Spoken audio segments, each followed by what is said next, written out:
लोकतंत्र है क्या? लोकतंत्र की हम ऐसा शासन, ऐसी सरकार जो लोगों के द्वारा चलाई गई है। तो इसमें मैरी और उसकी मैडम के बारे में जो आपसी बातचीत है उसके बारे में बताया गया है। लिंग 2 मैडम है कि तुम्हारी बातों में दम है, पर क्या करें? क्या हम कलम, बरसात या प्रेम जैसे शब्दों का उपयोग करने से पहले उनकी परिभाषा स्पष्ट करना जरूरी मानते हैं? जरा सोचो, क्या हमारे पास इन शब्दों को बहुत स्पष्ट और सर्वमान्य परिभाषा है? शब्दों का उपयोग करके हम उनका अर्थ जानते हैं। मेरी फिर परिभाषा की जरूरत क्यों पड़ती है?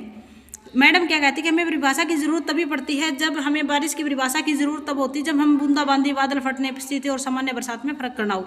देखो, अगर तेज बारिश होती है तब भी बारिश कहा जाता है, कम बारिश हो तब भी बारिश कहा जाता है, लेकिन जब उसी बारिश को बादल फटना या बूंदाबांदी कहा जाता है तो उस बरसात के अंतरों में भेद आ जाता है कि कौन कौन सी बारिश हुई। तो वैसे ही लोकतंत्र के बारे में समझना इसलिए आवश्यक है। स्पष्ट परिभाषा की जरूरत है क्योंकि लोग इस शब्द का प्रयोग अलग अलग अर्थों के लिए करते हैं। बहुत अलग अलग तरह की सरकारें भी खुद को लोकतांत्रिक ही कहती हैं। और रिमियांग है जो कहता है कि लेकिन हमें परिभाषा बनाने की जरूरत ही क्या है। एक दिन आपने हमें अब्राहम लिंकन का एक वाक्य सुनाया था कि लोगों के लिए, लोगों की और लोगों के द्वारा चलाने वाली शासन व्यवस्था को ही लोकतंत्र कहा जाता है। ये बात एकदम सही है। मेघालय में हम स्वयं पर राज कर रहे हैं, इसे सभी लोग मानते भी हैं। हमें इसमें बदलाव करने की जरूरत है। क्या जरूरत है? ये एक टीचर और स्टूडेंट की आपसी बातचीत है भाई। मैडम कहती कि मैं यह नहीं कहती कि इसमें बदलाव करने की ज़रूरत है। मुझे यह परिभाषा बहुत सुंदर लगती है। जब तक हम इस मसले पर खुद से विचार नहीं कर लेते तो तय करना मुश्किल हो जाता है कि लोकतंत्र की सबसे बड़ी सर्वोत्तम परिभाषा कौन सी है। हमें किसी चीज़ की सिर्फ इसी आधार पर स्वीकार नहीं करना चाहिए कि किसी बहुत नामी गिरामी आदमी ने बहुत कुछ अच्छा कहा है या सभी लोग उसे सही मानते हैं। देखो, हमें लोगों की बात से मतलब नहीं है। योलांदा मैडम कहती कि मैडम क्या मैं कुछ कह सकती हूँ? हमें कोई परिभाषा तलाशने की जरूरत नहीं है। मैंने कहीं पढ़ा है कि डेमोक्रेसी यूनानी शब्द डेमोक्रेसिया से बना है। यूनानी में डेमोस का अर्थ होता है लोग और क्रेसिया का अर्थ होता है शासन। इस प्रकार डेमोक्रेसी अर्थात लोकतंत्र का अर्थ है लोगों का शासन। यही सही अर्थ है। फिर परिभाषा की जरूरत ही क्यों? देखो, मैंने भी पहले आपको बता दिया कि लोगों के द्वारा, लोगों के लिए और लोगों की चुनी गई सरकार को ही लोकतंत्र कहा जाता है। इस सवाल पर विचार करने का यह भी बहुत उपयोगी तरीका है, पर मैं इतना कहूँगी कि सिर्फ शब्द की उत्पत्ति से इसकी परिभाषा निकालने का तरीका हरदम उपयोगी नहीं रहता। शब्द का अर्थ हमेशा अपने मूल से जुड़ा या बंधा नहीं रहता। समय प्रयोग के साथ साथ उसका अर्थ बदलता भी रहता है। अब कंप्यूटर शब्द ही ले लो। कंप्यूटिंग का अर्थ होता है गणना शब्द। गणना शब्द से बना है। मुश्किल गणनाओं को सरलता से करने के लिए बने यंत्र को कंप्यूटर कहा जाता है। दरअसल ये बहुत शक्तिशाली कैलकुलेटर थे, पर आज ही शायद कोई इसका अर्थ कंप्यूटर शब्द करता होगा। अब तो कंप्यूटर का उपयोग लिखने, पढ़ने, डिजाइन बनाने, संगीत बनाने, सुनने, फिल्म देखने में होता है। ये बता रहे हैं कि पहले जैसे कंप्यूटर का एग्जाम्पल लिया कि पहले कंप्यूटर का प्रयोग सिर्फ पढ़ने, गणना, गिनती करने के लिए कैलकुलेटर के रूप में यूज किया जाता था, लेकिन आजकल कंप्यूटर का ऐसा कोई काम ही नहीं बचा जो कंप्यूटर नहीं कर सकता। जैसे लिखाई, पढ़ाई, सारा कुछ काम कंप्यूटर पर होने लगा। पर समय बीतने के साथ उनका अर्थ बदल सकता है। ऐसी स्थिति में सिर्फ शब्दों के मूल अर्थ पर ही भरोसा करना उपयोगी नहीं होता। मैडम, आपके कहने का मतलब है कि इस विषय पर खुद सोचने का कोई शॉर्टकट नहीं है। हमें इसके अर्थ पर गौर करना ही होगा, इसकी परिभाषा घड़नी ही होगी। लिंक तो मैडम कहती है एकदम से, इसलिए आओ हम यही काम खुद करें। देखो, परिभाषा है जो वैसे मैंने आपको बता दी है, लेकिन सरल परिभाषा बताएं कि उस चर्चा पर फिर से गौर करें जो खुद को लोकतांत्रिक बताने का दावा करने वाली सरकारों के बीच की समानताओं और असमानताओं से जुड़ी है। सभी लोकतांत्रिक व्यवस्थाओं की पहचान के लिए एक बहुत भी सरल पैमाना था लोगों के पास अपनी सरकार को चुनने का अधिकार होना। इसके पर हम एक सरल परिभाषा से शुरुआत कर सकते हैं। लोकतंत्र शासन का वह रूप है जिसमें शासकों का चुनाव लोग करते हैं। और ये बात सही भी है, जैसे कि हम वोट डालते हैं, वोट डाले जाते हैं, और वोट डालने का मतलब है कि हम अपने पसंद का व्यक्ति चुन सके जो शासन को चलाता हो। यह एक उपयोगी शुरुआत है। यह परिभाषा बहुत स्पष्ट ढंग से लोकतांत्रिक और गैर लोकतांत्रिक शासन व्यवस्थाओं के अंतर कर देती है। म्यांमार के सैनिक शासकों का चुनाव लोगों ने नहीं किया। जिन लोगों का सेना पर नियंत्रण था वे देश के शासक बन गए और शासक के फैसलों में लोगों की कोई भागीदारी नहीं थी। पिनोसे जैसे तानाशाह कौन सा होता है जो मतलब अपनी मनमर्जी चलाए और जिनका खुद का शासन चले, जो लोगों का बात ना माने। यही बात राजशाहियों पर भी लागू होती है। सऊदी अरब के शाह लोगों के द्वारा शासक नहीं चुने जाते। सऊदी अरब में है जो हाँ राजा का शासन है, उसमें जैसे एक ही पीढ़ी का शासन लगातार चलता आ रहा है, बल्कि राज परिवार में जन्म लेने के कारण उन्होंने हक पाया है क्योंकि राजा का बेटा राजा। लेकिन यह सरल परिभाषा पूर्ण या पर्याप्त नहीं है। इसे हमें समझ में आता है कि लोकतंत्र का मतलब लोगों का शासन है, पर इस परिभाषा का प्रयोग यदि हम बिना सोचे समझे किया जाए तो फिर सभी सरकारों को लोकतांत्रिक कहना पड़ेगा। जो चुनाव करवाती है, फिर हम सही नतीजे पर नहीं पहुंच पाएंगे। जैसा कि हमने अध्याय 3 में देखेंगे कि समकालीन दुनिया की हर सरकार, चाहे वह लोकतांत्रिक हो या खुद लोकतांत्रिक कहना या कहलाना चाहती है, इसलिए हमें असली लोकतंत्र को दिखावटी लोकतंत्र वाली सरकारों के बीच में सावधानीपूर्वक फर्क करना होगा। यह काम हम तब कर पाएंगे जब हम इस परिभाषा के एक एक शब्द को सावधानी से समझें और लोकतांत्रिक सरकार की विशेषताओं को जान सकें। ये देखो भाई, डेमोक्रेसी का मतलब क्या है कि डेमोक्रेसी का एक सिंबल सा बना रखा है और इसको लोग खींच रहे चला रहे हैं, यानी कि इसका मतलब ये है कि लोगों के द्वारा लोगों के लिए और लोगों की सरकार। अभी आगे है कि लोकतंत्र की विशेषताएं क्या हैं। हमने इस सरल परिभाषा के साथ शुरुआत की कि लोकतंत्र शासन का एक रूप है जिसमें जनता शासकों का चुनाव करती है। इसमें अनेक सवाल खड़े होते हैं। इस परिभाषा के अनुसार शासक कौन हुआ? फिर किस सरकार को लोकतांत्रिक कहे जाने के लिए किन अधिकारियों को चुना होना आवश्यक है? लोकतंत्र में वे कौन से फैसले जो बिना चुने हुए अधिकारी भी ले सकते हैं? जैसे कि बहुत सारे ऐसे पुलिस के पद हो गए या राजनीतिक के अलावा बहुत से प्रशासनिक पद भी होते हैं जो सरकार को चलाने में मदद करते हैं या देश के कानून व्यवस्था को बनाए रखते हैं। किस तरह के चुनाव को लोकतांत्रिक चुनाव कहते हैं?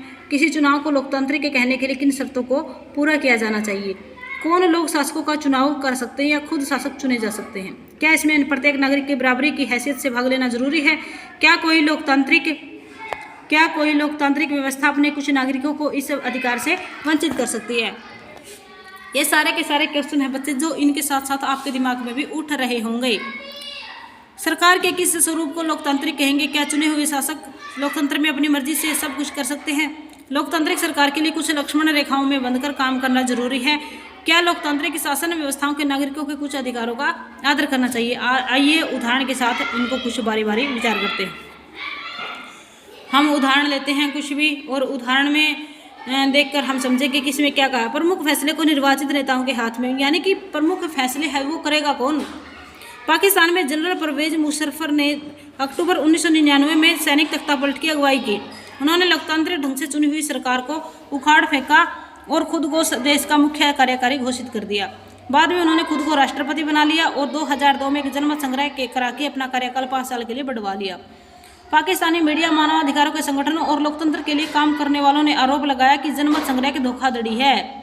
बताया कि जैसे आज भी नहीं आता कि वोटर लिस्ट में गड़बड़ी हुई है, वोटरों को खरीदा गया है, यानी कि धोखे से वोट अपने हक में करके राजा बन जाना या नेता बन जाना। अगस्त 2002 में उन्होंने लीगल फ्रेमवर्क ऑर्डर के जरिए पाकिस्तान के संविधान को बदल डाला।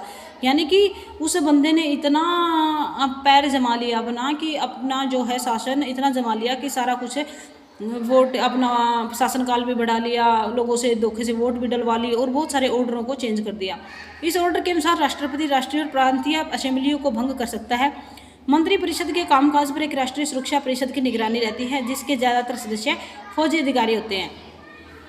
जैसे कि राष्ट्रीय सुरक्षा राजनेताओं के हाथ में नहीं होती, लेकिन जो उनको कमांड देते हैं वो जैसे राष्ट्रपति, प्रधानमंत्री ऐसे लोग देते हैं, लेकिन उसका संचालन जो है वो हमारे फौजी करते हैं। यह कानून के पास हो जाने के बाद राष्ट्रीय और प्रांतीय असेंबलियों के चुनाव कराए गए और इस प्रकार पाकिस्तान में चुनाव भी हुए। चुने हुए प्रतिनिधियों को कुछ अधिकार भी मिले, लेकिन सर्वोच्च सत्ता सेना के अधिकारियों और जनरल मुशर्रफ के पास थी। यानी कि इस जनरल मुशर्रफ ने सारे के सारे पावर, मेन पावर थी जो अपने हाथ में ले ली। स्पष्ट है कि जनरल मुशर्रफ के शासन, देखो कहने को तो वहाँ लोकतंत्र हो गया कि लोगों ने चुन लिया, लेकिन बात क्या थी, उसके पीछे धोखे से वोट डलवा लिए, खरीद लिया उनको। लोकतंत्र ने कहने के अनेक ठोस कारण है, लेकिन यहाँ सिर्फ एक कारण पर चर्चा करते। क्या हम कह सकते हैं कि चुनाव के पाकिस्तान के लोगों ने अपने शासकों का चुनाव किया है? देखो अभी आप समझ भी गए होंगे कि इन्होंने स्पष्ट कर रखा है कि धोखे से वोट डलवाए गए। हम ये तो नहीं कह सकते ना कि लोगों ने अपने मर्जी से नेता चुना है, हम ऐसा नहीं कह सकते। लोगों ने राष्ट्रीय प्रांतीय असेंबलियों के लिए अपने प्रतिनिधियों का चुनाव किया, लेकिन चुने हुए प्रतिनिधि वास्तविक शासक नहीं थे। जैसे कि उन्होंने चुना, लेकिन चुने हुए को उन्होंने खरीद लिया और वहाँ खुद शासक बन गए। वे अंतिम फैसला नहीं कर सकते थे और अंतिम फैसला सेना के अधिकारियों के जनरल मुशर्रफ के हाथ में था, जो जनता के द्वारा नहीं चुने गए थे। ऐसा तानाशाही और आजादशाही वाले अनेक शासक व्यवस्थाओं में होता है। वहाँ औपचारिक रूप से चुनी हुई संसद होती है। देखो कहने को तो वोटिंग करवा ली, लेकिन वहाँ हुआ तो नहीं ना ऐसा, चली तो उसकी मुशर्रफ की। तो ये होती है सिर्फ दिखावे की औपचारिकता कि हमने वोट डलवाए हैं। संसद और सरकार तो होती है, पर असली सत्ता उन लोगों के हाथ में होती है जिन्हें जनता नहीं चुनती। कुछ देशों में असली ताकत विदेशी शक्तियों के हाथों में रहती है, न कि चुने हुए प्रतिनिधियों के हाथ में। इसे लोगों का शासन नहीं कहा जा सकता। इसमें हम लोकतांत्रिक शासन व्यवस्था की पहली विशेषता पर पहुंचते हैं। लोकतंत्र में अंतिम निर्णय लेने की शक्ति लोगों के द्वारा चुने हुए प्रतिनिधियों के पास ही होनी चाहिए। यानी कि अगर वास्तव में लोकतंत्र है, यानी कि लोगों का तंत्र है, लोगों की सरकार है, तो लोगों ने जिस व्यक्ति को चुना है, तो फैसले लेने का, कोई भी काम करने का मुख्य अधिकार है, वो भी उसी बंदे के पास होना चाहिए। तब उसको हम लोकतांत्रिक सरकार कह सकते हैं। आगे है कि और एक देखो डेमोक्रेसी के बारे में, आप ये कार्टून की है, ये भी साथ साथ में पढ़ सकते हो। स्वतंत्र और निष्पक्ष चुनाव का मुकाबला। चीन की संसद में कवांगुओ रेमिन दाइवियाओ दाहुई राष्ट्रीय जनसंसद कहते हैं कि चीन की संसद के प्रति 5 वर्ष बाद नियमित रूप से चुनाव होते हैं। जैसे कि मोस्टली लोकतांत्रिक देश है, चुनाव हर देश में होते हैं, जिसमें लगभग देशों से औपचारिक रूप से तो सभी जगह वोट डालने लगे भाई। इसमें पूरे चीन के करीब 3000 सदस्य आते हैं। कुछ सदस्यों का चुनाव सेना भी करती है। चुनाव लड़ने से पहले सभी उम्मीदवारों को चीनी कम्युनिस्ट पार्टी से मंजूरी लेनी होती है। 2003 में हुए चुनाव में सिर्फ कम्युनिस्ट पार्टी और उसमें संबद्ध कुछ छोटी पार्टियों के सदस्य को ही चुनाव लड़ने की अनुमति मिली। देखो, जो कम्युनिस्ट पार्टी है, अगर चुनाव कोई लड़ना चाहता है तो एक पार्टी है, वो बताएगी कि लड़ेगा या नहीं लड़ेगा। तो एक बार क्या हुआ कि पार्टी खरीद ली किसी ने, और उस पार्टी ने सिर्फ छोटे लोगों को परमिशन दी, बाकियों को परमिशन नहीं मिली इलेक्शन में खड़ा होने की। 1930 में आज़ाद होने के बाद मैक्सिको में हर 6 वर्ष के बाद राष्ट्रपति चुनाव के लिए चुनाव करवाए जाते हैं। देश में कभी भी फौजी शासन या तानाशाही नहीं आई, लेकिन सन 2000 तक हर चुनाव में PRI इंस्टीट्यूशनल रिवोल्यूशनरी पार्टी नामक एक पार्टी को ही जीत मिलती थी। विपक्षी दल चुनाव में हिस्सा लेते थे, पर कभी भी उन्हें जीत हासिल नहीं होती थी। देखो भाई, इसका सीधा मतलब ये हुआ कि वोटर लिस्ट में दिखावे की है, बाकी इसमें घोटाला हो रहा है। विपक्षी है लेकिन एक ही पार्टी बार बार बन रही है, इसका कोई मतलब नहीं होता। कभी भी उन्हें जीत हासिल नहीं होती। चुनाव में हर तरफ के हथकंडे अपनाकर हर हाल में जीत हासिल करने के लिए PRI कुख्यात थी। मतलब चाहे वो वोट में गड़बड़ करो या वोटरों को खरीदो, कुछ भी गड़बड़ करके वो जीत जाती हर बार। नाम की होगी लोकतांत्रिक, लेकिन चला रही उसको एक ही वंश के लोग, एक ही घर के लोग। सरकारी दफ्तरों में काम करने वाले सभी लोगों के लिए पार्टी के बैठकों में जाना अनिवार्य था। सरकारी स्कूलों के अध्यापक अपने छात्र छात्राओं के माँ बाप से PRI के लिए वोट देने को कहते। मीडिया भी तब विपक्षी दलों की आलोचना करने के अलावा उनकी गतिविधियों को अंदाज करती ही रहती। कई बार एकदम अंतिम क्षणों में मतदान केंद्रों को एक जगह से हटाकर दूसरी जगह कर दिया जाता, और जिसे अनेक लोग वोट ही नहीं डाल पाते। मतलब ये होता कि वहाँ वोट डालने लोग वहाँ जाए, और वोटर लिस्ट जो वोट जहाँ डालने की मशीन थी वो रख दी कहीं और, तो आधे लोग तो वोट ही नहीं डालने पाते थे, वो अपना नेता चुन ही नहीं पाते थे। क्या हम ऊपर वर्णित चुनावों को लोगों द्वारा अपना शासक चुने